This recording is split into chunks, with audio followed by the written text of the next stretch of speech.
Good morning. Welcome back to my YouTube channel movie times. ಇವತ್ತು ನಾನು ಏನು ಮಾಡ್ತಾ ಇದ್ದೀನಿ ಅಂದರೆ, ನನ್ನ ಹತ್ರ ಇರುವ ಬ್ಯಾಗ್ ಕಲೆಕ್ಷನ್ಸ್ನ ನಿಮ್ಮ ಜೊತೆ ಶೇರ್ ಮಾಡೋಕ್ಕೆ ಇಷ್ಟಪಡ್ತಾ ಇದ್ದೀನಿ. ಓಕೆ, ಫಸ್ಟ್ ಒಂದಿಂದ ನಾನು ಈ ಬ್ಯಾಗ್ನ ಎತ್ಕೋತಾ ಇದ್ದೀನಿ. ಈ ಬ್ಯಾಗ್ನ ನಾನು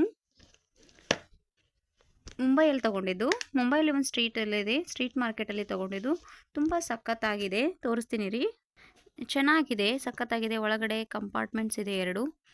ಇದನ್ನು ನಾವು ಚೆನ್ನಾಗಿ ಫಂಕ್ಷನ್ ವೇರಿಗೆ ಹಾಕೋಬೋದು. ತುಂಬ ಚೆನ್ನಾಗಿದೆ.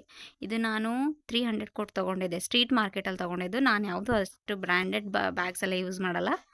ಸೊ ನಾನು ಇದು ಸ್ಟ್ರೀಟಲ್ಲಿ ತೊಗೊಂಡಿದ್ದು, ಮುಂಬೈಯಲ್ಲಿ ತೊಗೊಂಡಿದ್ದು. ಇದು ಬ್ಯಾಗ್ನ ನಾನು ಹೈದ್ರಾಬಾದ್ ಚಾರ್ಮಿನಾರ್ ಹೋಗಿದ್ನಲ್ಲ, ಅಲ್ಲಿ ಅದರ ಎದುರುಗಡೆ ಮಾರ್ಕೆಟಲ್ಲಿ ತೊಗೊಂಡಿದ್ದು. ಇದು ಕೂಡ ತುಂಬ ಕಮ್ಮಿ ರೇಟಿಂದ ಇದೆ ನೋಡಿ. ಇದಕ್ಕೆ ಒಳಗಡೆ ಕಂಪಾರ್ಟ್ಮೆಂಟ್ಸ್ ಇದೆ, ಸೇಮ್ ಆ ಥರನೇ ಇದೆ. ಇದಕ್ಕೆ ನಾನು 250 ಕೊಟ್ಟು ತೊಗೊಂಡಿದ್ದು. ಇದನ್ನು ತುಂಬ ಚೆನ್ನಾಗಿದೆ ನೋಡಿ, ಎಷ್ಟು ಲುಕ್ಸ್ ಬಂದಿದೆ. ಫಂಕ್ಷನ್ ವೇರಿಗೆಲ್ಲ ನಾನು ಇದನ್ನು ಯೂಸ್ ಮಾಡ್ತೀನಿ. ಇದು ಎಷ್ಟು ಸಿಂಪಲ್ ಆಗಿದೆ ಅಲ್ವಾ.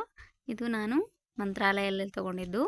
ಇದು ಕೂಡ ಚೆನ್ನಾಗಿದೆ, ಸುಮ್ಮನೆ ಡೈಲಿ ವೇರ್ಗೆ ಇದು ತೊಗೊಂಡಿದ್ದು ನಾನು. ಹಾಯ್, ಇದು ಒಂದೇ ಬ್ಯಾಗ್ನ ತುಂಬ ಕಾಸ್ಟ್ಲಿಯೆಸ್ಟ್ ಆಗಿ ತೊಗೊಂಡಿದ್ದು ಅಂದರೆ 1600 ಕೊಟ್ಟು ತೊಗೊಂಡಿದ್ದು. ಲೇಡಿ ಕ್ವೀನ್ ಅಂತ.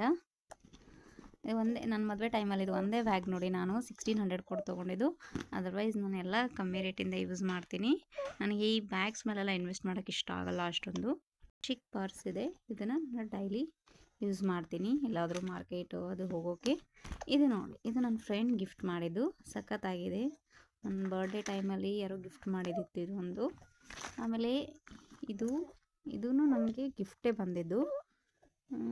ಯಾರು ನನ್ನ ಬರ್ಡೇಗೆ ಗಿಫ್ಟ್ ಮಾಡಿದ್ದು ಕೂಡ. Thank you.